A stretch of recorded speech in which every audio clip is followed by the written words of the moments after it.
afternoon, good evening, or good morning, depending on where you are tuning in from. And welcome to our Sports for Unity discussion and conversation. With me on my right immediately is the Honorable James P. Moore Jr., who is the founder and CEO of the Washington Institute for Business, Government, and Society. On my far right is Lawrence Chong. Lawrence is the group CEO for the Consulus Global Consulting Network. I'm Jim Funk, the Global Fellow for Leadership at Consulus, and we're excited and pleased to be here today to have this conversation about really important topics around the idea of sports for unity. So today will really be more of a conversation, not just presentations. Yes, we have some ideas to share with you and with each other, but we'll also just interject and be talking with each other about some of these ideas and what our thoughts might be. And then toward the end, we'll also invite you, the audience, to ask questions or to comment or to bring up any topics that you would like to around these subjects. And so for that, you can feel free to enter those kinds of questions in the chat room, and then we'll be able to draw those to be able to speak to those. So with that, I'll go ahead and first turn the room over to Honorable Jim Moore, and he'll start out and give us some notions about Unity for Sports. Well, great, Jim. Thank you so much. I am delighted that that you all are right here in Washington, D.C. It's a real pleasure. But I am absolutely delighted to be able to talk today with such good friends about the importance of sports in our lives. And when I say in our lives, I'm talking about our collective lives all around the world. You know, it's interesting. The Washington Institute for Business, Government, and Society came into existence just about 3 years ago. And it did so at a time where I believe that the United States and the world generally has been facing more problems than we've seen in recent history, certainly. To say that the world is experiencing a crisis is absolutely wrong. It is not. It is experiencing crises, a series of crises, from everything from COVID-19 that has been a scourge on the planet, to climate change, in which the world's leaders just recently came together in Paris or in Glasgow to be able to discuss a very difficult situation. We have, for example, here in Washington, D.C., tribalism, in which there is this extraordinary division that exists among people, in which people aren't trusting one another as they once did. And we really are having to confront challenges, but also, I think, opportunities that are so critically important, not just for ourselves, but for future generations. You know, it's interesting, but just before I opened the doors of the Washington Institute for Business, Government, Society, I was in Doha, Qatar, and I was sitting with a couple of good friends, one member of the ruling family of Qatar, the other the CEO of a major bank, when all of a sudden, who walked in the door but a fellow by the name of Hassan Al-Fawadi. Hassan is actually the person responsible for the Qatar World Cup being played in 2022 next year during the month of November. And so he was just being introduced to me for the first time. And my two friends said, by the way, when you open the doors to the Institute, would you put together a sports program? And I said, well, you know, that's something I'd love to do, because I think business, government, society are so important as far as being players when it comes to something like this. And so the Sheikh looked at me and said, well, why don't you do it even before you open the doors? Now, this was October. And he said, do you think you could put together a global conference? And this is before COVID. Do you think you could put this conference together by December? And I looked at him and said, no, there is absolutely no way we could put together a global conference in the next 6 weeks. But having said that, I'm delighted that the Washington Institute really has inaugurated what has been a very promising sports program. We began on September the 15th, and we were able to have my old friend, Hassan Al-Fawadi, heading up the Qatar World Cup with us. But we had extraordinary athletes, business leaders, government leaders, to be able to talk about how important sports is, not just in the lives of individuals, but in bringing people together. It's rather extraordinary You can play on a field and not speak the other team's language, but you're speaking a certain language in sports in which the rules are understood, the regulations are understood, and you're able to play together in harmony. Quite frankly, you know, it's rather a wonderful story that some people have forgotten, but it was 1914, and it had only been 5 months since World War I began.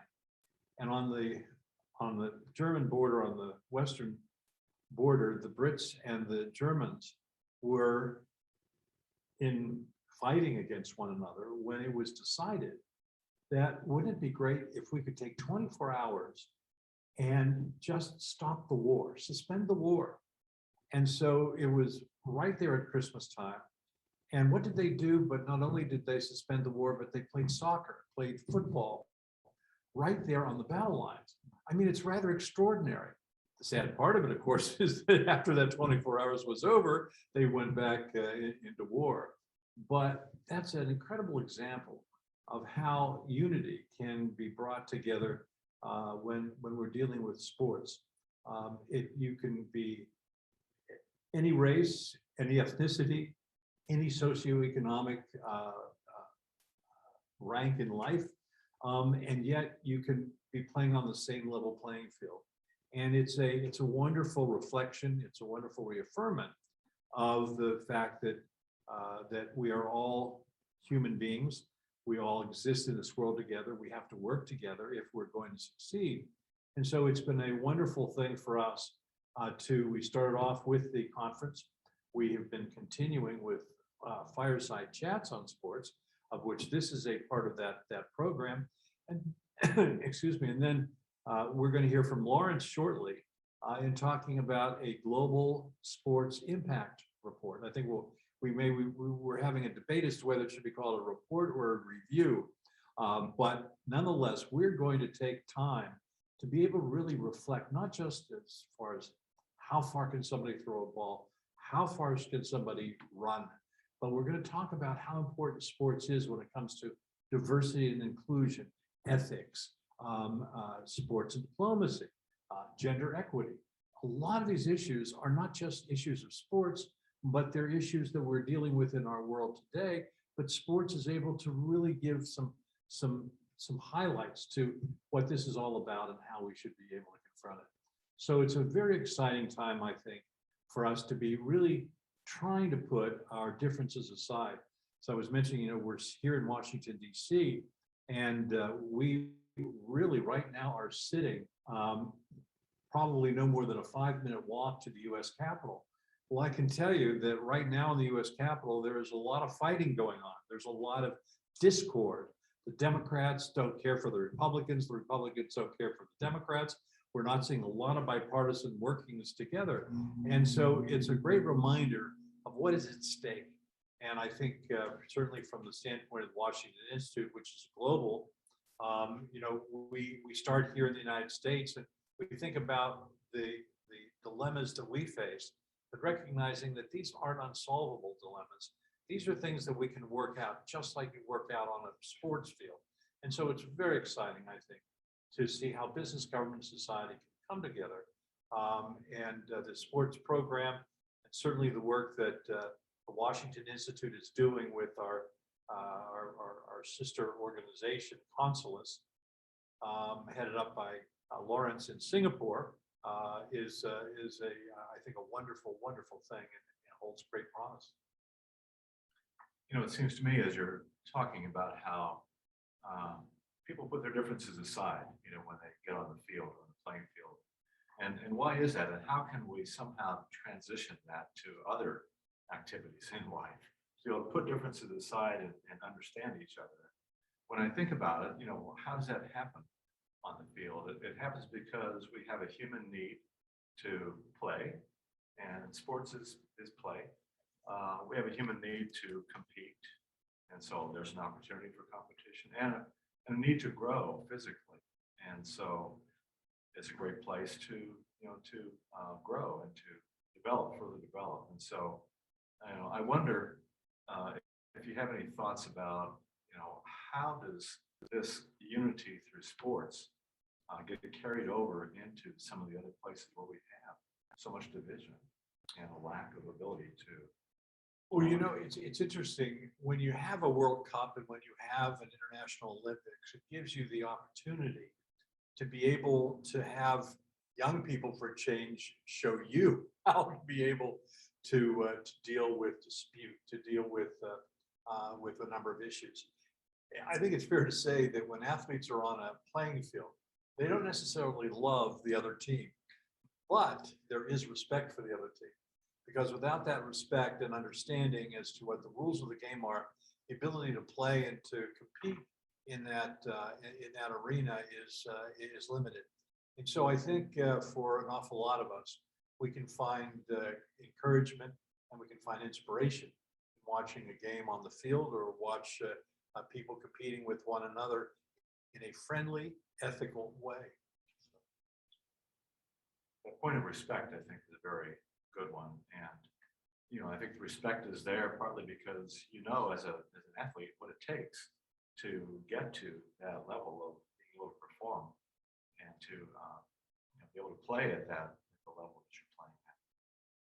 So I think that's part of it too. But what's interesting, and that is that, and we've seen this certainly over the past 30 years, but it will be announced by the Biden administration by the end of this week that the United States will be diplomatically boycotting the upcoming Winter Olympics in China, in Beijing.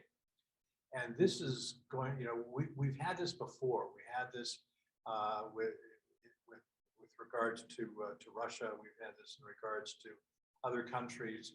And that will always be a part of this because, and it is in large part, because sports is so important to the human being that governments have decided that they'll show their concerns by this sort of boycotting. Now, what I love about this, as difficult as it is, and of course the reason why the United States is boycotting is because of issues pertaining to human rights, but it's diplomatic, which simply means that there will not be an official US delegation, but Americans who have been working hard for the past several years will be able still to compete.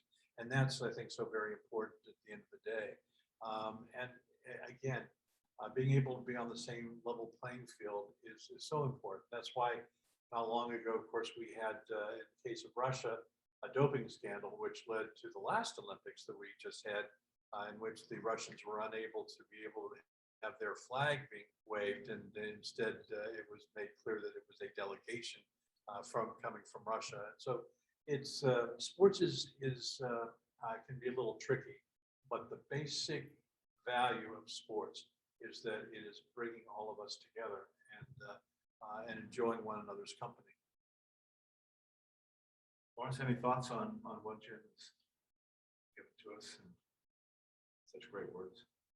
Yeah, I think in the bigger construct of the world is going past globalization, right? And I think in terms of the technology and in terms of the speed of integration, there is this big question. The big question is there are a lot of the infrastructure before, and sports is one of those major infrastructure. We know the Olympics, we know FIFA, and how the World Cup and all those things come together.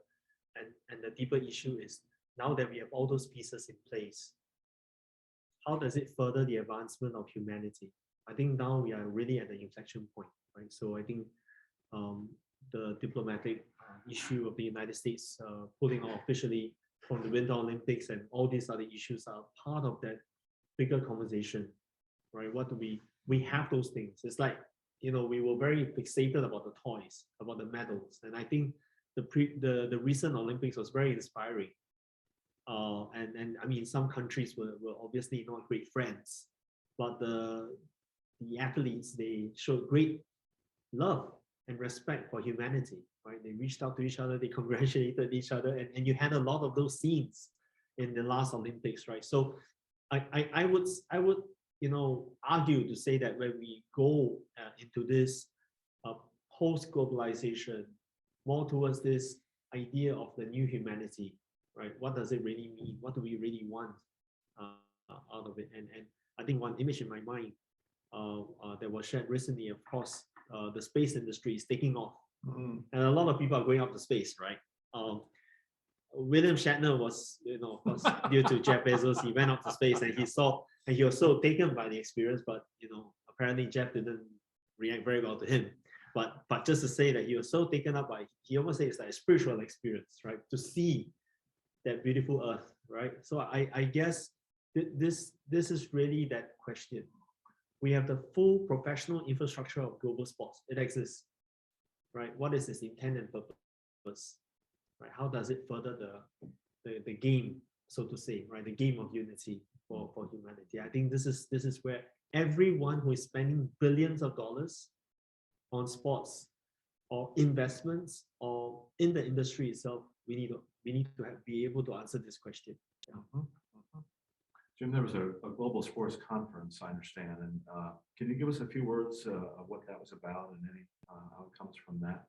Well, what we did, it was really the kickoff to the Washington Institute's overall program on sports and working very closely hand in hand with consulates. And again, it brought together leaders in business, government, sports, academia, and athletics to really deal with these specific issues, the ones I was just mentioning, like diversity and inclusion, gender equity, politics and diplomacy. I'm very proud of the fact that that at the Washington Institute, we have a board that is made up of former heads of state, CEOs of Fortune 500 companies, the inventor of the internet, the former head of UNICEF, really a great group of people who just don't lend their names to the Institute, but are engaged actively in what it is that we're doing and what we're trying to accomplish. One of the things that I think is so important, it is anathema to me to see that the Washington Institute would be nothing but a think tank. I'm very proud of the fact, for example, that the Lauder Institute at the Wharton School at the University of Pennsylvania rated the Washington Institute as one of the top 50 new think tanks in the world. And I kind of cringed when I saw think tanks, but I thought, well, I'll take the compliment. But I say that because what we're trying to do is to use what we're doing, the efforts that we're making, and trying to come up with tangible results. It's important for all of us to be thinking. And I'm delighted that we're seen as a think tank up to a point, but we want to take those things. We don't want to put together papers, put them on a shelf and let them collect dust. We want to be able to take what we are putting down in black and white and put it into action. Because I think that the world is at a very critical crossroads. And to the extent that we are able in some small way to contribute to what the future should look like. For example, we've had young athletes who are part of our internship program. We have a university consortium that is made up of such schools as Princeton and Oxford and Georgetown. And these schools we're able to work with the faculty as well as with students and student athletes. And I realize that every time that I'm working with them, that what we are doing today is not just addressing the dilemmas, the problems that we are facing, but we are creating a legacy that we will be passing on to the next generation. And we've got to be mindful of that. Our children, our grandchildren, our great-grandchildren. And so sports, of course, is a wonderful way to be able to engage these young people. They all love sports. They all love what we're doing with the sports program at the Institute. And so it's a win-win situation. Mhm. Absolutely, thank you. Well, Lawrence, I've been really looking forward to hearing more about how you measure the impact of sports on unity. And so I know you have a report/review that you can share with us. Would you want to go ahead and give us that, please? Yeah, I think just to build on what both of you has said Yes. earlier, and then what I mentioned earlier, that this is really a very interesting moment for humanity about where we're going. And I guess one of the fascinating thing is that we are starting from Washington, DC, this review, right? Even though this is a city, Jim, as you mentioned, there's a lot of discord going on. But there's really no better place to look from here and to see the world, because the world is literally gathered around here in real terms, right? And to be able to understand that. But what I think is significant, right? Why is such a report needed and even necessary today?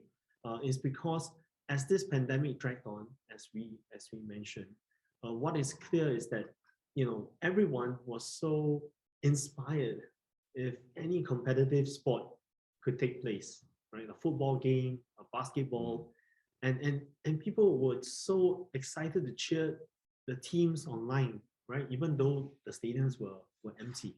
So I think there's something magical about sports that gives humanity hope. And we see someone that they can overcome their physical limits to reach for the finishing line when teams achieve touchdowns against all odds, right? And of course, we all remember Gianmarco Tamberi of Italy, right? Mustas as Bashim of Qatar. They both took the goal for men's high jump, right? And then that in Tokyo, we applauded because it's like a thumbs up to a better humanity, to our better selves, right? And one thing is clear, global sports is worth a lot of money, right? There is actually no comprehensive review on the total value of the sports industry. There is a breakdown on sports equipment value is about $150 billion. Then of course there's another composite value of sports apparel, how much people are making money on that. But really as an entire impact, we can say if we add all the net revenue and attributable economic value to it is $500 billion. So for sure, it's a huge industry, right? But what is less known is the impact of sports to help disadvantaged youth. Before coming here, I was in New York, and they brought us on this boat tour around Manhattan Island. And at a certain point, there's this boathouse that was started by this generous donor to help kids through sports gain access to Ivy League universities, right? And there are so many of such examples of that right here in the United States, right? In terms of helping to uplift people from very difficult situations. And I think it's interesting for us, at least for me in my day job, working in a global consultancy with the mission of shaping a better economy by design. I would argue that any economic system that seek to be more inclusive should adopt some of the playbook by global sports, right? We talk about fair play, and we talk about starting lines. And then we know that in the economy, unfortunately, even though the economy is competitive by nature, we have different starting lines. If you are a poor economy, you're way behind in terms of opportunities compared to an advanced economy, right? The differing access to global vaccines has demonstrated the great disparity in infrastructure and medical support. And many countries cannot afford the infrastructure to support the best talent, right? So you have a situation where talents migrate to seek a better life for themselves, right? And also to pursue to be at their very best. So while it's great in terms of the talent is moving around, is beneficial to the global sports movement, again, what is interesting to study is what is the impact of such flow.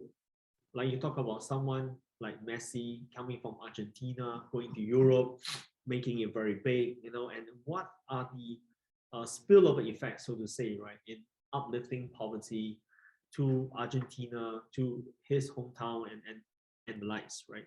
And I guess that is the opportunity we saw in terms of Consulus as the global knowledge partner of the Institute, right? That there is, as what Jim is saying, this is not a think tank, give you a nice thought and you read a nice book, fine, but how do we create a methodical tool that can be used by policymakers, philanthropists, corporate giving, right? That are really channeling billions of dollars to infrastructure to supporting talent, right? How does that formula help to create more inclusive economic growth, right? So what we have looked into in this partnership with the Institute is that we have looked into 4 aspects, right? The first aspect is what we call politics and diplomacy, and just now Jim was sharing an incident, right? That has just happened. The Biden administration is going to announce officially they will not be part of the Winter Olympics. But again, to see how sports have played a significant role, again, that wonderful story in the First World War, right? The football game, right, between warring nations, right? So how does sports help countries build friendship, even reconciliation? We are very we remember the great ping pong, table tennis, right? In the Nixon administration, right, when the Chinese and American sportsmen, and so those the likes of that. Then we have the second part, which is ethics and corporate social responsibility. I think many major brands, they already have very well established programs to support sportsmen and women in their growth. That's fine. But the thing is that how does that again shape inclusion and participation? Then we have diversity and inclusion. And under this aspect is what Jim has mentioned earlier, part of the sports conference, we looked into a lot of that. We have a great pool of leaders who can work with us to shape that experience and the content. I think everyone is clear that we need a great level of diversity and inclusion. I don't think anyone will say we don't need that. But the bigger challenge is how, and how to do it in a way that ensures that it's not just a small group dominating the narrative, but is really broad enough to make sure that everyone feels included, and it doesn't become a very adversarial kind of a discussion, because sometimes this need of diversity and inclusion seems to exclude people actually, so I think to be careful of that, and gender equality, and here of course being very mindful and ensuring that everyone has a seat at the table, and be able to participate in all these programs is very important. So I would say that the Institute and all of us in Constellars, we are servant leaders of a much larger global movement, right? That's considering what is the purpose of global sports in this day and age, right? How can it shape a new humanity that's open to one another, that's willing to respect fair play. And of course, the Institute has a lot of great personalities. We have Jimmy Lin, the Vice President, Kisui, Head of Sports Council. We have Lucas Kelo, he's the Associate Professor of International Relations at the Oxford University. We have Pedro Pinto, CEO of Empower Sports. Sheila Pofel, Strategic Advisor for the Esports Integrity Commission. And we have the Honorable Tom Macmillan, former Olympian, and I was on the panel with him, and it was a wonderful. And his book is prophetic. He wrote about the big money, right, that's going to sports and everything. And I thought that book and his thoughts in his book, should still be referred to in this day and age, right? And Chris Curtin, the former Chief Brand and Innovation Marketing Officer at Visa. So in addition to this, we are working with the University Consortium. Jim has mentioned Georgetown, Waseda, Princeton, Oxford University. So as we prepare the report, and Jim already mentioned a number of the distinguished names, right? His Excellency Hassan Al-Thawadi, right? And Secretary General of Supreme Committee for Delivery and Legacy, Qatar. Then we have Gabriela Ramos, Assistant Director General for Social and Human Sciences at UNESCO. UNESCO is a very important partner in this, obviously. And of course, Dr. Isabella, again, Dr. Isabella Bunn was with me on the panel, and we had a very wonderful discussion about the impact of sports in shaping collaboration, in shaping a better humanity. And then Andrew Parsons, President of the International Paralympic Committee. Thea Levy, Executive VP of the Collective Westerman, and Michelle Weber, Director of the UEFA Football and Social Responsibility. So we really hope that the annual report is not just a book, right? It's supposed to provoke, be a very methodical tool to help governments shape policy, companies to shape their sponsorship initiatives for increased impact towards the inclusive economy and unity. So I guess the message to everyone, because like I said, we are not doing this alone. We're working with a wide variety of stakeholders and partners, that if you are an institution or corporation and you believe in shaping a united world through sports like we do, we invite you to join us, right? You can be part of this through your networks of influence. You can support this project financially, because we are doing this over a long-term study, and we will evolve once we get more and more data, and we hope to launch the first edition of the report in March 2022, and we cannot wait to share more with you. Yeah, that's a nutshell. Right. Well, just to add to all the good things that you raised, I think it's important to recognize that we're not just talking about able-bodied athletes who Yes. are involved Yeah. with all this. And I'm so proud of the fact that we have been doing everything we can to be able to also raise the visibility and highlight those who are disabled, who compete athletically. Again, it shows how pervasive sports can be Yeah. for all of us. One of the things that I would also say in the midst of really laying out how important all of this is that we have just, of course, emerged in this year, 2021, with the Tokyo Olympics. And one of the speakers for our Global Sports Conference was the individual who literally oversaw the execution of the Tokyo Olympics.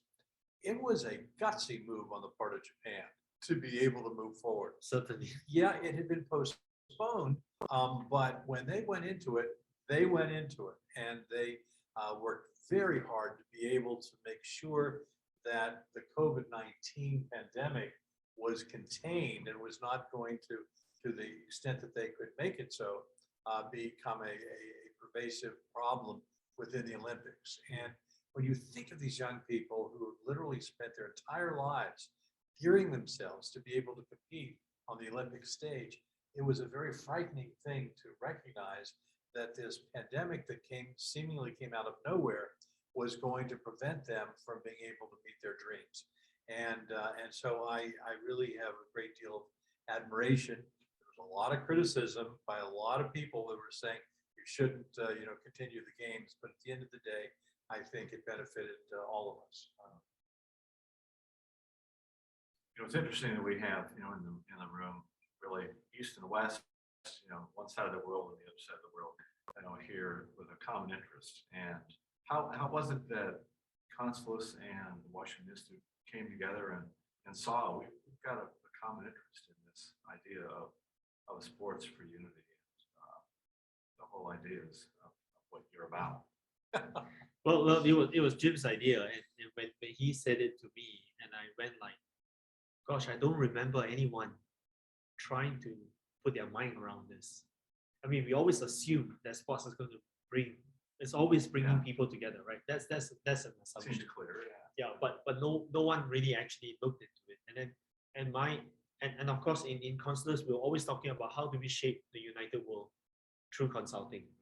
And you jump on this kind of things and you go like this is one of it, because in real practical terms, consulting is the art of interpreting information in order to generate impact, whether it's for profit of course now we are doing a lot of work for foundations as well, but right now the intentional move is towards impact for a better economy, impact for a better environment, right? Impact for making sure that all the stakeholders are involved. So I think this has a huge potential. And this is the next big thing, right? Because everyone is talking a lot about, okay, we need sustainability, of course, climate change and all these things, but there are these other soft power elements that needs to fit and bring people together. And people are disagreeing on many fronts. Somehow sports is a forum that can, get past this a little bit. I mean, we saw a little bit of that geopolitical tension in Tokyo, right? But it didn't seem to affect it. And I was like saying, well, this is incredible. So probably sports is a safe space enough to still bring us together, right? So I think that's why I got very excited when Jim spoke about this. Absolutely, and the Washington Institute has a trademark line called that simply, it's our tagline, shaping the world together.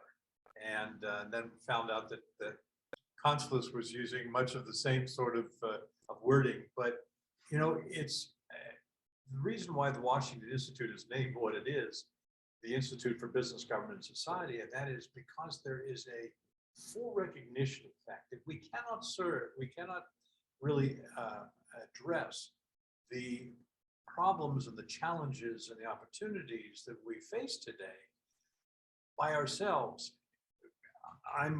One of my great lines is that silos are for farmers, and to be able to deal with the kinds of challenges that we have, we've got to be able to work together. We're watching these days technology take off in ways that nobody could have ever predicted. And government is trying to keep up with it. And so we just find all these kinds of problems. And sports, I mean, quite frankly, we are practicing sports in the same way, different sports today, certainly, but we're practicing the same kind of sports that the ancient Greeks did. You know, it's throwing a javelin, it's throwing a discus, it's running. And here we are a few thousand years later, and we are doing the same sort of thing that they did. I mean, the ancient Greeks got together because they wanted to praise Zeus, the god Zeus. And so they would bring in Greeks from all over the islands and on the continent of Europe to be able to show their commonality. And that's exactly what happened in 1896 with the modern Olympics. They thought, you know, those ancient Greeks weren't that dumb. I think that's a great idea. We should actually continue what we saw with that ancient Greece did. And so here we are today in the year 2021, going into the year 2022, and we have so much to look forward to. And the hope, of course, is that the hope for mankind will come together, and we're going to be able to display that on the sports field. So I wonder if we've even broken some of the ancient Greeks records. They were pretty good. I hope so. They were good.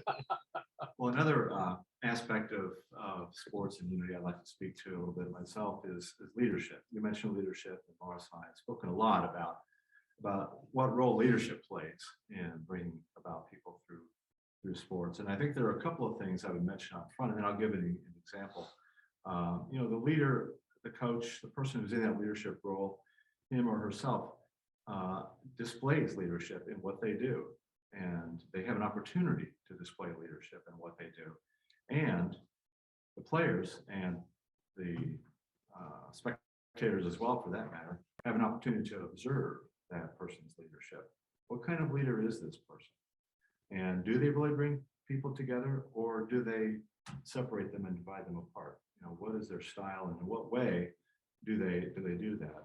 You know, kids and players really watch their leaders closely. You know, regardless of what they say, it comes down to what do they do, right? They see that, and they watch that very, very closely. So leaders become mentors, they become examples, and they become those who others want to either emulate, or maybe I don't want to be a leader like that. Don't let me ever be a leader like that. So one of the ways that we've talked about leadership, which not only for sports, but really in all areas of industry and society, we use the term at Consul is called holistic leadership. And what we mean by that is that it's about the person, and it's about the person who the leader brings to that leadership, and it's about the people who they're leading. And it's always keeping the person in the center, even ahead of the game, of the competition, of the success and so forth, but it's about the person. So the four areas I'll just mention real briefly that we focus on in that leadership is first their heart and spirit. What kind of heart, spirit, values, characteristics do they bring? Because those show up in the person's leadership, on the field and in the locker room and wherever they are. That's part of how they lead. The other one we call embracive thinking, and that is, you know, does that leader think in a way that includes people, that considers other points of view, that asks for input, that is willing to take criticism and to then do something with that to better understand where that criticism came from. And so we call that embracive thinking. The third is what we call relational dynamics. And that's really this is about relationships as well. Building relationships with the players, helping them build relationships with each other, helping them even become leaders. You know, most every team has leaders, either formal or informal, who are players. And so helping encourage that is a part of relational dynamics and part of building those relationships with even, you know, the competing teams or countries in the case of the Olympics. And then finally, it's about operations. In other words, can you get the job done? You know, you can be a nice guy and a great coach, but do you get the job done? The job isn't necessarily the win in this idea of leadership. It's about, have you led?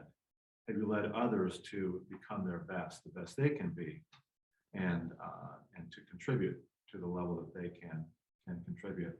The one example I wanted to give of what I would say is holistic leader is Tony Dungy, who is now an NFL commentator and analyst, but he was, of course, the coach of the Tampa Bay Buccaneers from 96 to 2001. And then he joined the Indianapolis Colts as their coach from 2001 to, I think, 2008. In 2007, they won the Super Bowl with Peyton Manning at the quarterback. And so a couple of notes about Tony Dungy that I think really spell this out. Just look at some of the things he's talked about. He talks about mentoring. And he's written a book called The Mentor Leader, and how leaders are really in a position to mentor others, and they are looked up to, and they have an opportunity to do that or to not do that. Another book he wrote is called Quiet Strength. And if you notice Tony Dungy on the sidelines when he was coaching, he was not a yeller and a screamer type coach. In fact, he can probably count on one hand the number of times that he got upset enough to yell at somebody. And so it really wasn't about how forceful can you be and how much can you rake somebody over the coals, but how can you encourage and inspire them and correct, in a way that they will take seriously and go from there. But it doesn't have to be through noise or volume. It's about the leadership.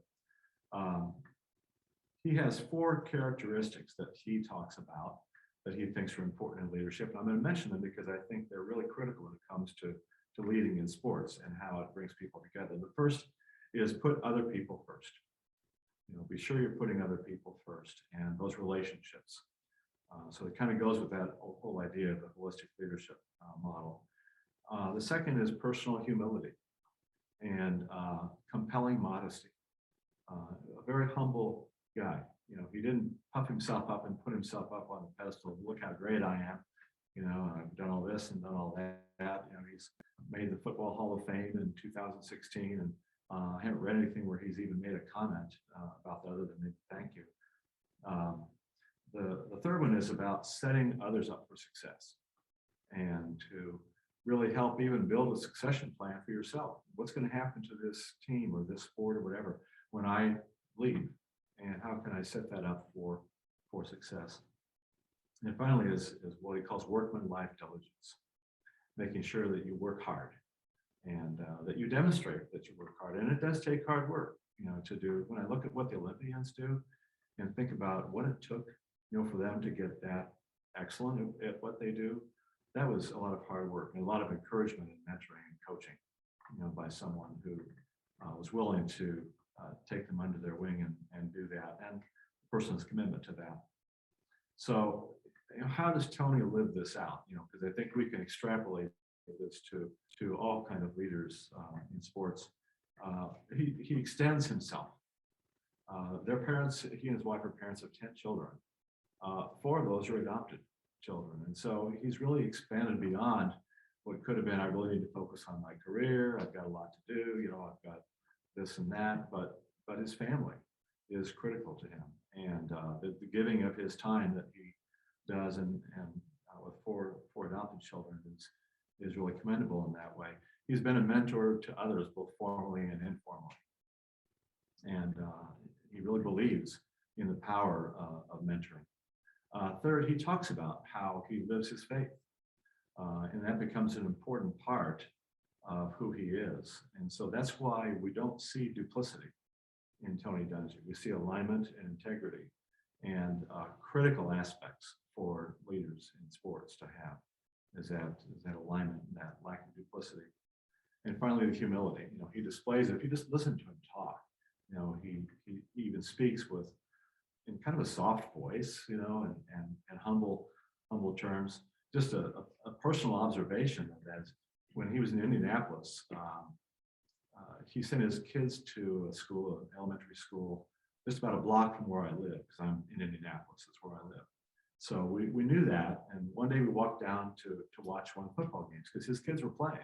Some of his kids were playing football at school. And so we thought, we'll get to see Tony Dungy's kids play. And so our kids and my wife went down, and Tony was not whispering in the ear of the coach or talking to him about what he should or shouldn't be doing. He was watching. He was the parent. he wasn't the NFL coach. In fact, that's humble to be able to let that coach do his job and to not get in the way just because, you know, I have all this experience.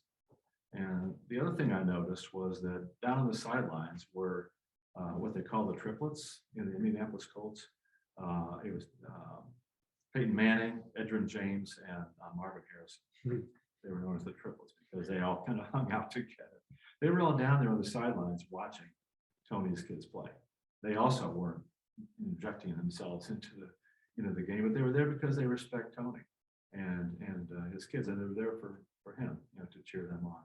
So yeah, my kids wanted to get their autographs, and I said, okay, yeah, that's fine, we'll just get their autographs. But I thought that just demonstrates the kind of person that Tony is. So I wanted to hold that up because when we can look at examples of leaders who have really shown us what leadership is about and how to do it, we can learn from that and we can emulate that. And so, you know, the question I always pose when I do workshops and that kind of thing is, what kind of leader do you want to be? Do you want to be one who others want to follow? Or do you want to be one who others want to not be like? Do not be like this person. And, you know, unfortunately, we probably all have some experiences with leaders that we don't want to be like. And so that's certainly not going to bring people together. You know, so I just wanted to say those few things about leadership, because that's really my area of strongest interest. But I can really see how leaders can make that difference in being able to really bring people together through sports, as opposed to, you know, create divisiveness and so forth. Any other comments from the two of you before we maybe turn it over to any chat questions that the audience may have, or questions we may have for each other as well? Anything else? No, I think whatever you said just now, that leaders are so critical to shaping, right, unity in true sports. And I think that there is now this, unfortunately, social media, and I think earlier on in a walk down towards the mall, I mean, Tony is here with us, and we were just saying, he was just telling me that Facebook is the #1 culprit in a sense, right? And I agree with him, because social media somehow bring out the business. I don't know, you need to be loud and you know, and in order to be simple for an audience to understand, you tend to want to project, right, your and sometimes your worst self instead of your better self. Well, you won't do that in real person, right? To a friend, right, at a dinner. Imagine if you're always shouting, right, talking loudly above the, not listening to another person, you won't do that. But somehow in your own privacy, you know, you're by yourself, right? And that temptation, right? So I think we really have to consider very deeply, right? What kind of leadership are we projecting, right? When we send any message out, are we, and also what kind of leadership we need to have in order to encourage more leaders, right? To be very mindful of not always following the crowd, in a sense, right? Of this social media tendency, of this tweeting tendency, right? But to be more considered. And the example you shared just now was beautiful. I mean, he could have. I mean, he's the man, right? He has done so much great thing, but he could, hey, you know, you should play the game like that or this, but he didn't. He stood at the sidelines, right? And I think it's so hard for leaders at times to be at the sidelines, right? Because we are always so used to being in front, and I think that this is that moment, right? So thank you for that. Well, and that's the servant leadership notion that you were talking about earlier. Yeah. You know, it's like an inverted pyramid where the leader is the servant and not the boss. So to speak. Yes. And I think it's so important when we do talk about sports that we, and you did raise it, but there, thanks to the media, there is an exposure of some of the bad actors that exist out there. Yeah. And we're watching it more and more, where we're able to find out who the culprits are in ways that we didn't before. Yes. One of the worst examples that riveted America was the physician up in Michigan who, in examining many girls and women, and this was not in the dozens, this was in the hundreds over a long period of time. Yes. And he now is going to be facing, for the rest of his life, a jail Prison, sentence. yeah. But the notion that it went on as long as it did, the notion that it existed at all, Yes. is something that I think has captured the imagination and the caution of a lot of people, so that that sort of thing cannot happen again.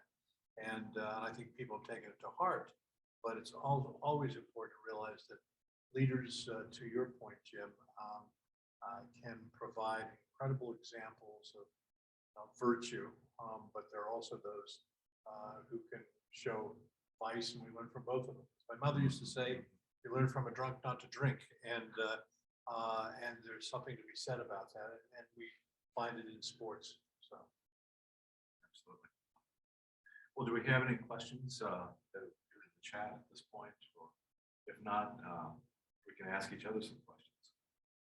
I guess I do have one that came to mind. And you were saying earlier, Lawrence, that it seems logical and kind of obvious in a way that sports brings people together. That's what we see. But how did you come up with that focus area to decide to spend time and resources and emphasis as Washington Institute, and then as Consuls in support of that? What were the driving factors to you to say, we need to pay attention to this? We need to be a part of this movement? well, from my end, as I was sharing, it started when the subject was broached with me in Qatar. But the fact is that if you want to find something that can really gather together business, government, and society, as we're doing at Washington Institute, sports is absolutely ideal. I don't think there's anything that you can bring things in. We're dealing, for example, with things like cybersecurity, artificial intelligence, climate change.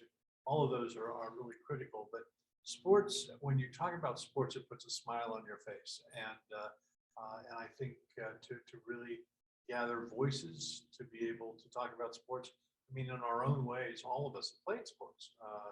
Not very well, but yes. That's right, not very well. Not me, at least. But it's a great area to explore and to see how we can improve it. This wonderful impact report or review that Lawrence and I are working on is really going to be putting into place a measuring stick over time as to how we are progressing as a society. And when I say society, I'm talking about global society in dealing with such a thing as sports. It's gonna be a lot of fun to see 10 years from now, each one of those reports, and see how we are progressing, you know? Absolutely. Yeah, I think from the end of Consulus, what is interesting is that for many decades, economic progress was measured on very hard metrics, very hard areas, right? You talk about livability, access to clean water, power, right? Infrastructure, right? Those things. Okay, you get a rough sense, how people are living with those things, right? But increasingly, we found that even in economic studies, that's not a very good way to study well-being. And then we started to create another realm of data around. So we started to look at, for example, culture. We started to look at arts. We started to look at the impact of now sports, right? And I think the pandemic has also helped us realize how critical the access to sports is. And that's why many people were complaining when stadiums were shut down, you don't have access and everything. So I think the grand opportunity is to say that the world is a very sophisticated reality. And that reality cannot just, you cannot just use hard metrics. You have access to clean water, you have access to good infrastructure, that's it, right? You are a human person. But in reality, there's so much interweaving and interactions, right? Due to like if you were to track, right, how a person gets into sports education, gets into a competition, gets talent spotted, gets into the bigger leagues, that entire life journey entails an entire industry, but also an entire village. Also, it affects an entire nation, right? So that has huge implications. And I think if you follow that line of thought, that's an area that's not been very well studied. And I find it fascinating because, again, the absolute numbers only tell you a part of the story, right? To say that a person has a proper house, a person doesn't have a house, granted, I get that. Well, what about the other things that helps a person achieve a fair level of sense of identity, security, his or her sense of being, right, as part of this? And I think there is no obvious moment in humanity where the world comes together and feels as one than the Olympics or even football. I mean, in Singapore, we haven't got into the quarters of any final of for football, but so it's strange in Singapore. You suddenly find that some people are Brazilians, some people are Germans, and some people are Italians, right? By the national teams that they cheer, right? And I find it fascinating because if you study the national identities are not a very ancient thing, right? I mean, it's of course the construct of the last 19th century, 20th century, and all these things, and until now, the very fact that sports can allow you to reach out to another nation's identity and claim it as your own, and you wear jerseys with their flags, is quite interesting. And I think The Economist wrote a very interesting article about, is national identity still relevant in the 21st century today, when so many of us are benefiting from a global construct? And the writer went on to say the global construct is global trade, internet, all these things are global construct. They are nothing limited to a national identity, right? So that's really food for thought, right? So are you a world citizen, or are you a citizen of a nation, or you're merely a citizen of a nation participating in a greater world construct, right? So sports is exactly it. So because Constell's mission is about the united world, there's nothing greater to work on, right, than something as unifying as that. Because suddenly, like I said, Singapore, we haven't qualified for anything yet. Hopefully we will. We spent quite a lot of money on it, so money is not an issue for us, but the thing is that we haven't got there yet. So, but the thing is that to see that people were very happy to be Italians for a day, Germans for a day, Brazilians for a day, they always get me thinking, right? So there is the united world there, right? There is that sense of unity, right? So that's incredible. It sure is. It sure is. I think, and one of the things we, of course, are still living in a very difficult time in which the COVID-19 continues to spike in different parts of the world. But, you always try to find the silver lining in the most difficult and tragic of circumstances. And I think for us, we've been able to get a better idea of who and what we are as a result of this pandemic. We've been able to understand better and to visibly see the inequalities that exist in the world today.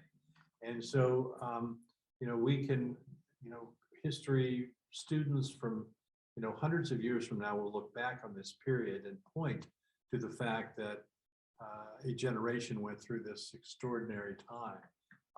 And I think that sports has allowed us to be able to appreciate a little bit more of who and what we are, and in the midst of this very difficult period that we've gone through. Any other closing remarks or thoughts? I think we've covered it. Well, I just want to say that it's been a real pleasure to be able to have my dear friend Lawrence come all the way from Singapore for his first visit to Washington, D.C. And we're making sure that it's not the last visit that he makes to Washington, D.C.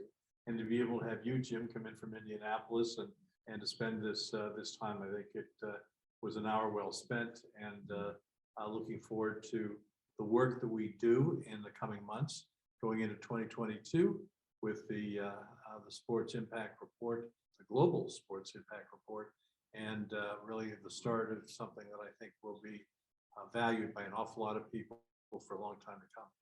And so we'd like to also thank all of you for tuning in and watching today. And we did record this meeting, so it will be posted on the Washington Institute YouTube channel and Facebook if you'd like to watch, or refer other friends and colleagues to it to perhaps think about how you and others can get involved in this idea of sports for unity.